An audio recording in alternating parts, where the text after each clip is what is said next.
بسم اللہ الرحمن الرحیم۔ حضرت ابن عباس رضی اللہ تعالیٰ عنہ کی نصیحت۔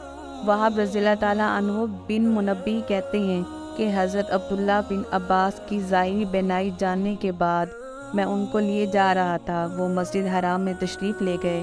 وہاں پہنچ کر ایک مجمع سے کچھ جھگڑے کی آواز آ رہی تھی۔ فرمایا مجھے اس مجمع کی طرف لے چلو۔ میں اس طرف لے گیا۔ وہاں پہنچ کر آپ رضی اللہ تعالیٰ عنہ نے سلام کیا۔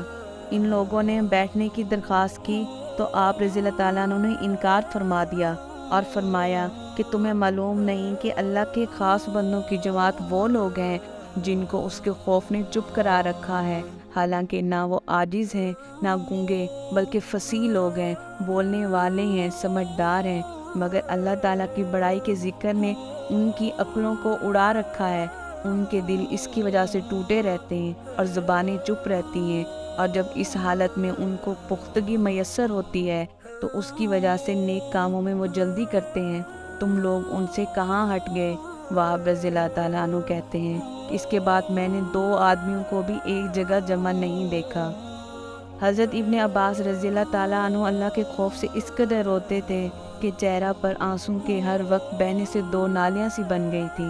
اوپر کے قصہ میں حضرت ابن عباس رضی اللہ تعالیٰ عنہ نے نیک کاموں پر اہتمام کا یہ ایک سہ نسخہ بتلایا کہ اللہ کی عظمت اور اس کی بڑائی کا سوچ کے کیا کیا جائے۔